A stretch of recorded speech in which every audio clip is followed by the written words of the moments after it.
能打对面的好用的英雄，就比如说我苏烈用了盾山，我不给了。对。然后这一局的话呢，也是选择使用到了重置英雄池。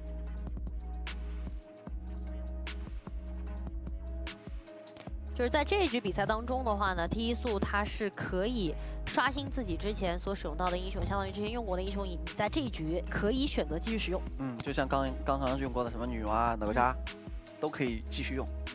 然后也像你刚刚所分析到，这对于 AG 来说，因为他们的英雄池是持续在消耗的，就是实实在在消耗掉了，所以他会优先考虑自己的阵容后边可用的牌能打哪些体系。没错。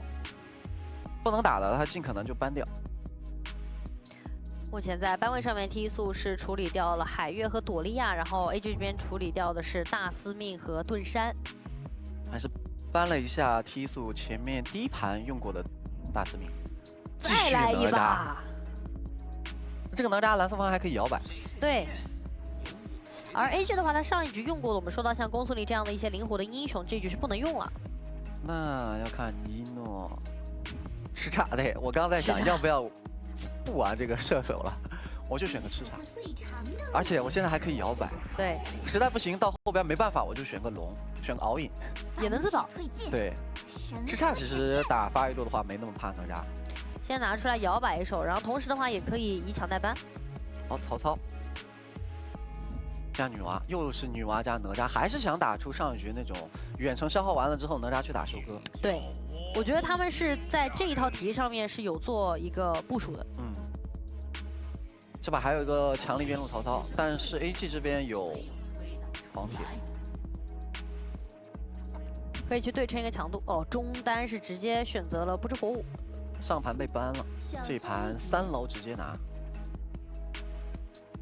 所以他不出狂铁的话，目前来讲这个吃叉还是3位置摇摆，可摇摆。所以对于 T1素后手，就是站位教练也给对手的教练出了一个难题。你怎么搬我哪个位置？那么 T1首先做出的一个选择是先搬掉了裴行虎，一些节奏点，就不想让对面打快节奏。那女娲还怕一个英雄镜，对，要不要搬？镜也搬了，得处理掉。还有就是飞了，但飞的话，如果 AG 选了，这个容错率就有点低。AG 这边的话，处理更多则是游走位置。宫本也确实是一个能打女娲的英雄。这样3班打野，选择了杨戬，这杨戬也可以走对抗图啊。还在摇摆，但杨戬我感觉这盘大概率是走打野，然后吃叉发育路，再给轩辕拿一个。T 这边的话也是有点以选代班的意思，就他把一个能自保的敖影给拿走了，对自己先拿了，然后再补了一手空空儿。对。这样这个阵容除了女娲没后排，对吧？所有人全是往前冲。而女娲这个点的话，她又可以远程的去跟到技能。狂铁最终还是拿到了狂铁，那就等于杨戬是打野发一个吃叉。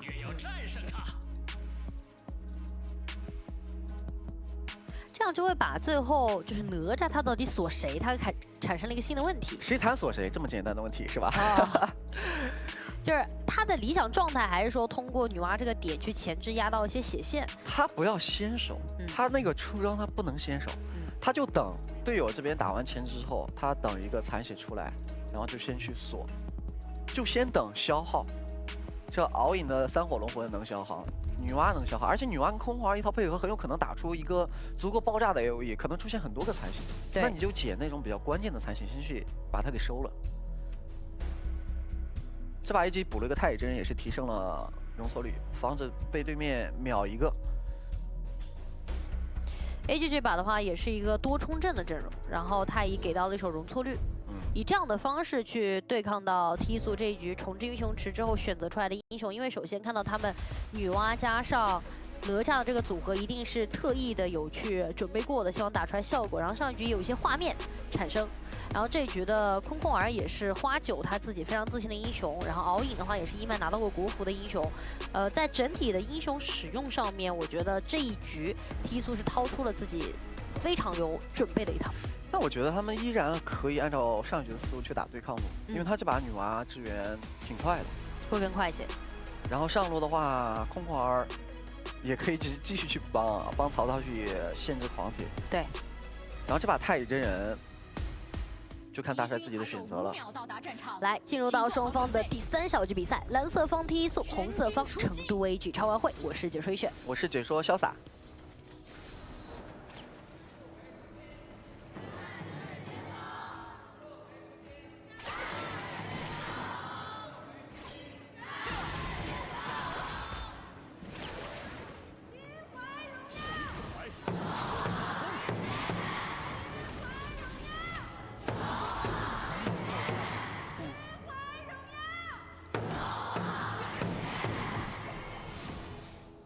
这把是正常对线了，正常对线。下路2v2，中路1v1，中路是杨戬帮忙抢了一波，然后上路是1打1。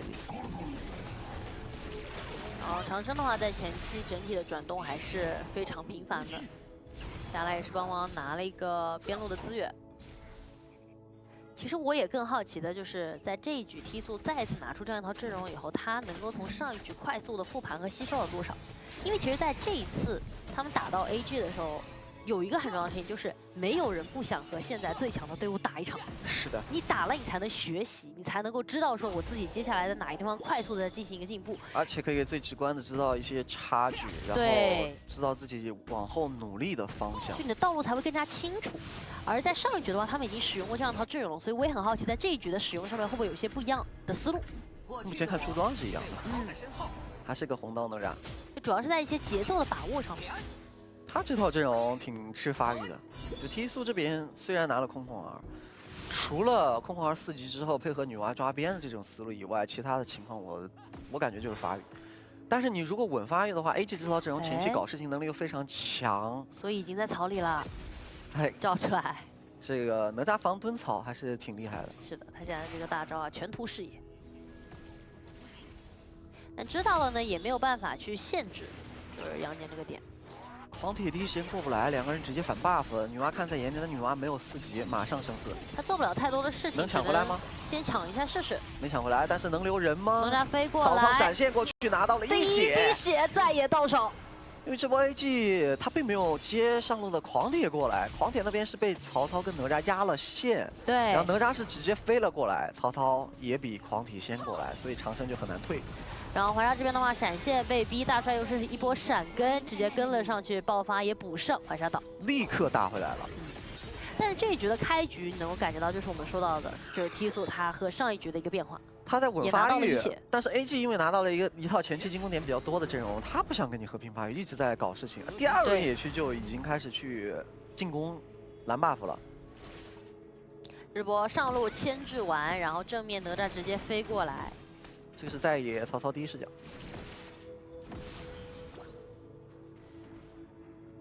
在野今天打的还是相当主动的，毕竟看到了渲染嘛。他等这样的一个对战的机会非常久的一个时间。下路的位置哪吒也在飞，而且飞得还不错，找到了一诺的一个位置，但一诺直接拉扯开了。有大招在，而且他是一个战士的身板。完了，这波被狗到了，碰到的是一个傀儡，留到了一段位移。对。但整体你会发现这一局的一个前期，对比起前2局来说的话，整体的对抗频率是要更高一些了。是的，主要是 AG， 其实 AG 这几局都是在主动去找机会的。只是有的时候受限于阵容，必须得做一些换节奏的这种动作。再看中义的这个点位站的，直接进去刷小野，队友在开龙。对。那杨戬这个位置真的很大胆啊！他感觉对面没有办法限制他，所以他打得相当主动，很奔放。没错。哎，女娲关键抢夺怀沙，而且哪吒这边直接飞到了这个位置，找到了一诺的一个环境，一诺这边赶紧拉扯开来，然后 KK 的话自己倒在里面。哇，但是又是拿到了1血，然后同时又是抢掉了这一条龙。我觉得这一把的前期是目前3把下来 T 速做的最好的一局。同时也是给到 AG 前期压力最大的一局，对比起前2把来说。这波 AG 肯定是打龙的时候出现失误了，因为女娲当时并没有教大招去抢这条龙，她只是教的小技能。对，可能是一个方块的伤害。但这条龙对于整体的局势影响并不是很大 ，AG 还是在继续打进攻。包括他们整体的一个全队经济上面也是有领先的。下路好像在1打2啊。找渲染，渲染这边是不想放掉这个兵，能补掉没什么问题。那这样 AG 是上路推了1塔，然后瞬间转到 T 速的红区，但是红 buff 已经被拿完了。是的。杨戬知道对面小野刷新时间，过来反小野。下路再包一下，但留不住空空儿。然后曹操此时是可以带波上线的 ，AG 要打下路，那曹操可以带上路。这样 T 可以保证自己在有一个半途上面的话，始终能够形成一定的牵制。但好像一诺要过来回防了，可能2个人要打起来。但打起来之后 ，KK 的哪吒有大招可以飞过去，看他怎么选。可以形成2打1。但一诺只是为了守塔，并没有开大招去留这个曹操。然后在蓝区的一个位置的话，空空儿这边则是大招卷完，但是限制不了 AG 的这波蓝区的进攻。蓝 buff 掉了，上路留不住了，再留就要在塔下打了。现在其实 AG 它是跟着中野的一些野区的节奏，开始不断的骚扰 KK 的野区。对，杨戬毕竟算是一个前期强势打野了。没错。哪吒的话，虽然这个版本他变得前期变强了，他支援能力比以前更强了，但是他终归还是比较吃装备的。而且他现在经济挺低的，只有3300，中艺的杨戬4900，5000了。哪吒一个大招直接触发了杨戬的被动法庭上面，这个哪吒大招还挺克杨戬。杨戬狗进去，咬进去，还有这个位置丝血走不掉，被大帅太一针闪现收下。现在 AG 在打连续的进攻，通过野区然后辐射到整体的线上。因为 T 速拿的太多发育点了，就前期能打架的人太少了，就正面对抗有点对抗不了，置换节奏又换不出，频率不够快，所以整体就被压在塔下了，只能吃线。这波中一再想飞，但是太乙有复活的，有机会吗？吃个复活。看这个。后方那个位置，狂铁渲染直接绕后过来闪拍，配上队友的伤害，伊德曼直接被秒掉了。看女娲这个大招没中，而且正面的话，火舞也是直接踢了进来，花友这个位置相当的难受，被渲染给留下。这刚刚一诺是大帅给了个复活之后，他看那个复活效果过了之后，交闪吃了个血包，他怕被哪吒的被动烫死，交闪现吃血包。然后刚刚我感觉怀沙那个大招是瞄一诺的。想尝试一下，但是被后续渲染的一个绕后，其实有点把那个节奏拍乱了。正面踢速顶不住了。主要是 AG 打到他们的时候，你会发现他的节奏点和运营的缜密度太高了。对，就是压制力太强了。就现在 T 速他能做到的是，我只先全心全意做一件事，但是你发现你在完成这件事的过程当中，对手在做很多事，甚至于在你守外塔过程当中，你敢清线，可能就会被开。对的。但我感觉他们在用到这套阵容的时候，明显要比上一局找到的机会更多了，这一点是相当重要的。但现在整体的经济差其实落后还是比较多，而对于他们这套阵容来说的话，发育点太多，现在有点接不了架了，只能守高地。守高地的时候 ，AG 如果强开，那就是踢速的一些机会，但是这么大的经济差。AG 强开的风险，再加上有太乙的容错，我觉得也是大大降低了。上路曹操一旦漏的话，那 AG 有机会就直接开了。曹操第一时间不在，然后 AG 的中下2条线就位了，要看谁上去开这个团。曹操是直接传自家水晶过来守，然后敖影是一个绕后卫，那这样前后夹击，要看女娲的先手打得怎么样了。4个方块接大招，配合空空儿的大招，打了个先手，这个哪吒进去直接瞬间融化。但是第一时间有点扛不太住，敖影在侧面的一个绕后的话，也被对面给盯防住了。正面的话，一诺一个人切了进去，打出很好的效果，终于拿到了一手2连击破。下路残血兵，这个高地不好推。就你看画面上面的话，T速它整体的控制是给的不错，但你会发现它打上去不痛不痒。他做了一波团战前的布什，但是并没有达到他们想象的画面。没错。看正面大帅闪现开到了女娲，直接把女娲给秒了。渲染的狂铁完成了击杀之后，中路的兵线赶到了，可以点水晶。送线进来，可以选择直接点掉水晶，让我们恭喜成都 AG 超晚会3比0，拿下本次挑杯的第1场胜利。对于成都演唱会来说的话，就像他们在今年鸟巢拿完冠军之后所说的那句话一样，我们就在这里等待着所有人的挑战，他们要迎接每一位挑战者的挑战。而在今天的这场挑战过程当中，我们看到的是 AG 的一些